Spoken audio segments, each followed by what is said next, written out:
Hey everybody, hope y'all having a fantastic week as we are here and as we're getting ready to get back into our lessons and start back on our Wednesday night meeting times. We're going to be continuing our study with the book of Joshua. The book of Joshua, we're probably about halfway through our lessons. We're not going to be looking at the entire book. There's a lot of parts in the next couple chapters of Joshua, the next 10 or so chapters that are kind of really kind of just more administrative stuff. So we're going to look over that and not go through that. We'll be starting with our lesson today, which we're going to look at the deception by the Gibeonites. If you remember, if not, that is fine. The last lesson that we went over was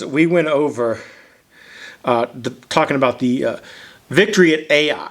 We saw where before that, the nation of Israel had gone to Ai. They had gone to battle them after their battle of Jericho. They didn't pray to God. And we see that they had disastrous results. They were defeated at Ai.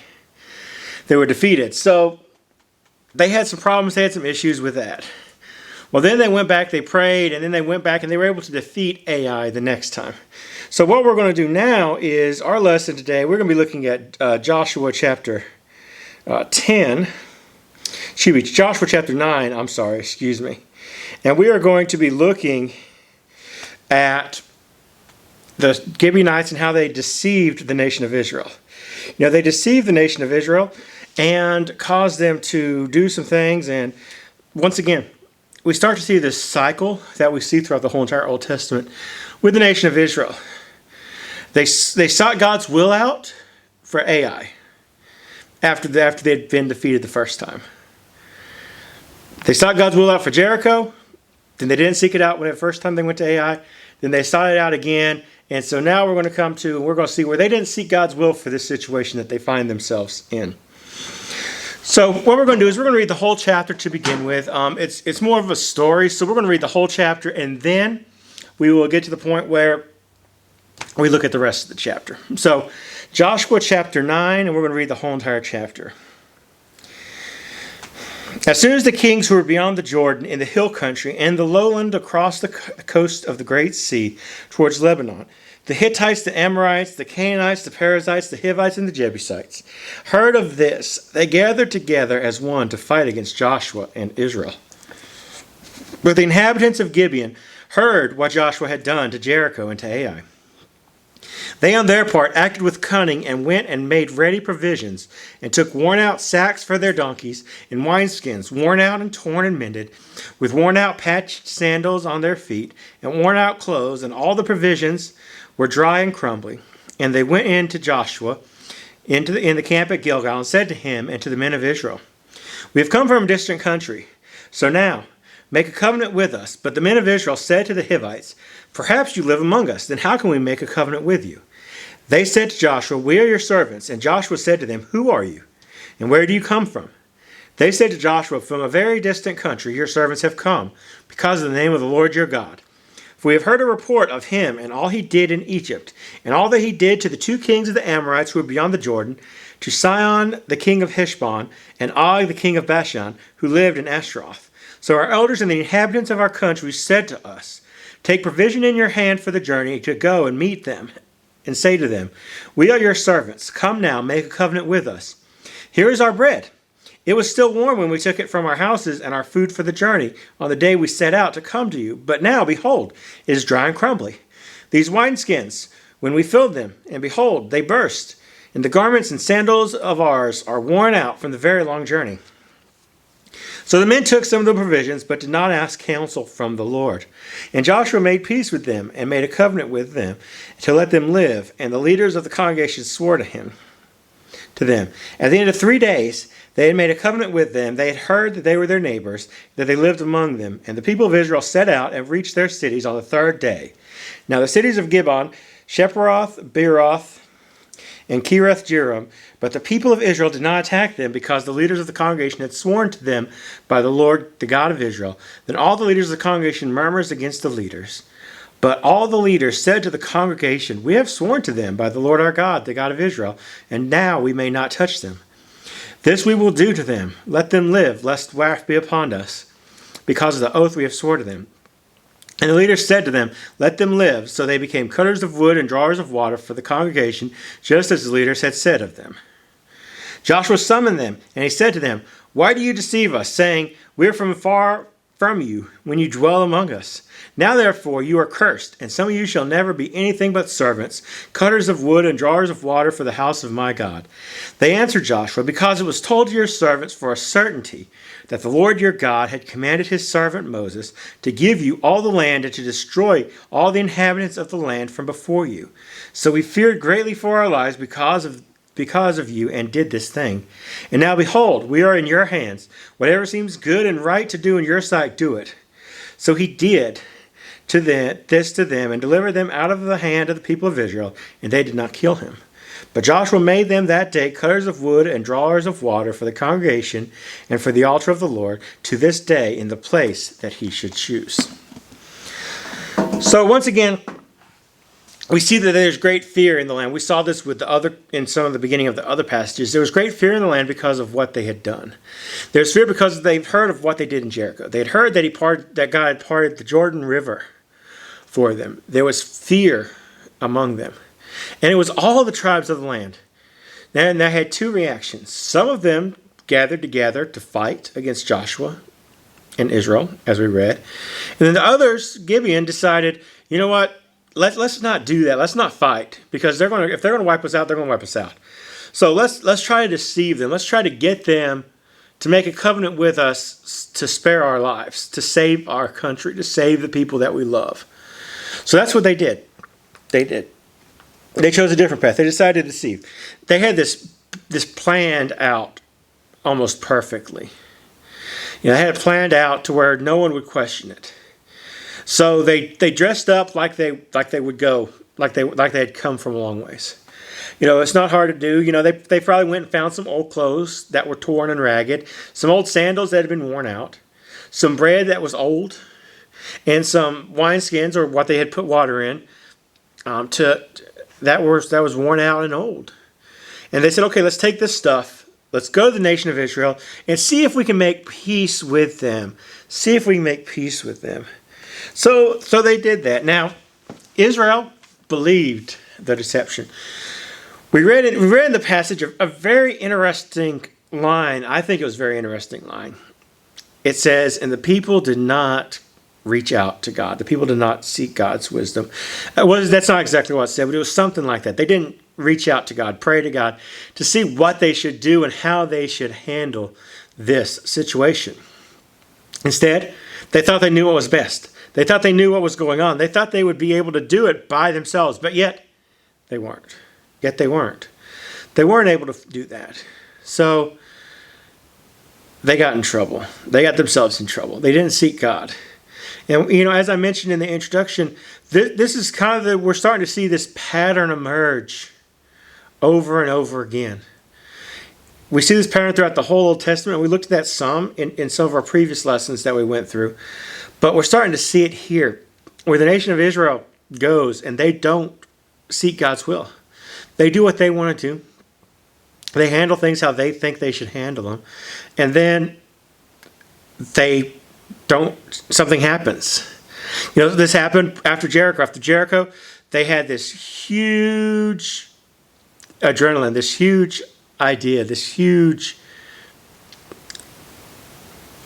faith that they had. And they went out and they were trying to defeat Ai in their own strength. And they failed. So they had just come off this huge victory at Jericho. They had just come off of this huge victory where they had this. And then they went to Ai thinking they were going to be able to do this in their own strength. And that God would be with them. And they didn't. And if they would have gone to God and prayed before time, they probably would have found, God would have directed them to what was going on before. He would have told them that Achan had sinned. They would have figured that all out, and then those men that died wouldn't have had to die, and they wouldn't have been defeated. But yet we see here that they do this again. You think they would learn, but Israel is a hard-headed nation. This is the start of their cycle of listening to God, not listening to God. Doing things in their own strength, following to God, all this stuff. It's the start of it. And they don't pray to God. They don't seek God's advice for what's going on. And then they get deceived by the Gibeonites. They get deceived. And it was too late before they realized that it was a deception. In our passage it says 3 days later they found out that it was a deception. 3 days later. So they made a covenant with them. They made an oath they wouldn't kill him. That they would be, friends and allies. But yet, that didn't go that way. So, this is a lot like sin in our lives. This is the main point of our study today, is that this deception by the Gibeonites in this passage is a lot like sin in our lives. Sin in our lives can take on many forms. It can take on many forms. Something that can be originally innocent can end up becoming a sin to where we fall and we're tempted and we're drawn away. The devil uses all these tricks. I know Josh in his sermons on Sundays now is talking about spiritual warfare as we're going through the book of Ephesians on Sunday morning in church. But it's just, that's the way it is. There's many different tactics that Satan uses to try to draw us out, to try to get us to sin. He brings in things that are small or things that we may not realize and uses them against us. And so we have to be careful, be aware. We need to be in a constant state of communication and prayer with God and in a relationship with God so that we can see things and hear things and know things that are going on and know what to look for from our enemy. If the nation of Israel, once again, if they would have prayed to God, if they would have prayed to God first before the situation, then we may have been in a different situation. Maybe in a different situation. They didn't seek God's guidance. We don't do that a lot of times for a lot of things in our lives. We think, this isn't important to God. And the nation of Israel may have thought that too. They may have said, well, you know what? This isn't important enough for us to pray to God about, to seek God's advice about. It's something minor. It's something to do with someone else in the land. So, we're not going to pray about it. We're not going to think about it. We're just going to figure it out ourselves. We're just going to say, okay, there's no reason why we shouldn't do this. But once again, if they would have sought God's will first, they would have realized what was going on. But instead, they make the decision, they make the covenant, and then they go from there. And it sets up a situation where they're not going to be able to fully fulfill the commandment of God. Because as the Gibeonites had said, they had heard that their leader Moses, that God had given them the land, and that they were to wipe out all the inhabitants. They were supposed to destroy all the inhabitants of the land. And we saw that they did that with Ai. They destroyed all the people there. They did that with Jericho. And so there's a reason that he did that. There's a reason that God wanted them to do that, because they would be tempted by the people that lived in the land and their false gods that they served. I'm going to use this illustration. I used this a while back, but I'll use it again. It's kind of like cancer. Whenever someone's diagnosed with cancer, they want to go in and get every single cancer cell out of that person's body. Right? Because if they leave just one cell in that body, that can grow exponentially, grow into cancer again, to where they could get sick. It would be worse than what it was before. That's why God wanted Israel, the nation of Israel, to go and utterly destroy everyone that was in the land. Because he knew that even if there was just one tribe, one group of people left, that the nation of Israel would be tempted to follow those gods, be tempted to turn away and not stay true to him, be tempted to marry people outside the nation of Israel, which he had commanded them not to do. God knew that. But yet he allowed the nation of Israel to make their own decision. And they made the decision, and they had to live with the consequences. They had to live with the consequences of our lives. So the nation of Israel gave in to the temptation, to their own power, to their own abilities again. And it cost them. And they realized it too late. They realized it when it was too late that they were deceiving them. That they were not truthful. That they really, truly were the neighbors. They were people they were supposed to go and wipe out. But the problem is that the nation of Israel made a covenant with them. They swore to the Gibeonites, that they wouldn't destroy them. They wouldn't destroy them.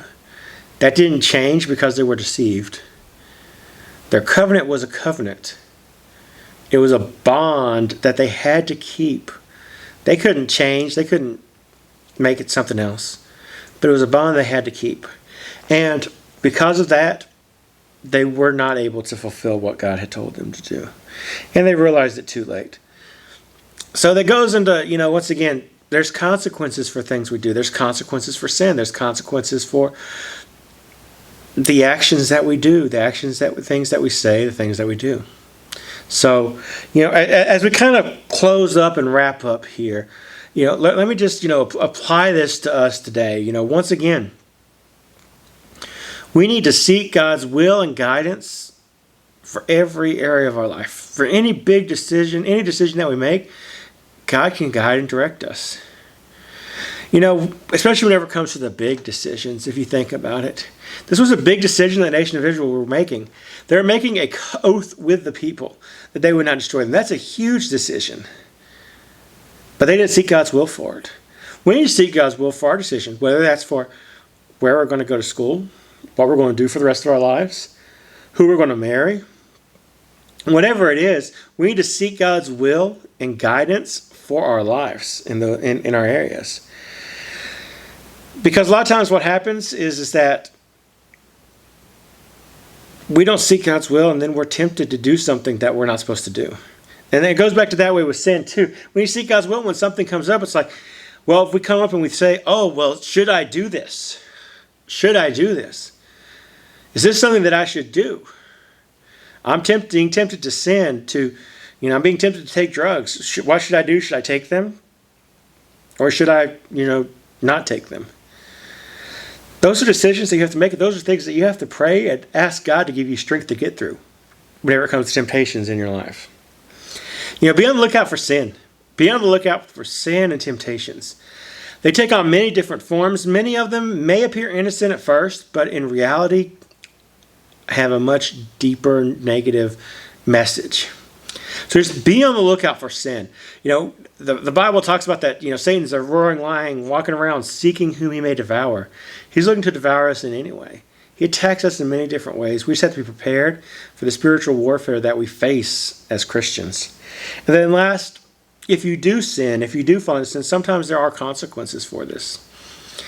The Gibeonites, the consequence that the nation of Israel had was that they had to live with them. They had to live with them with their idols, with the gods they worship, because they made that covenant with them.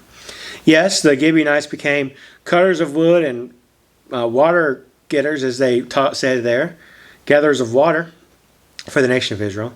But yet they still lived them. They lived among them. They had the influence on them. And maybe that was the influence that caused them to start the cycle of idol worship later on. And so we see that, just remember, there's consequences for our sins. Some of them may not be ones that are instantaneous, that we know right away, but there are others that may come about later. There's always consequences to sin, so just keep that in mind. Thank you so much for watching this week's lesson. If you have any questions or anything, let me know. Definitely reach out to me, and we'll help you in any way that we can. Thanks, and I'll talk to you later.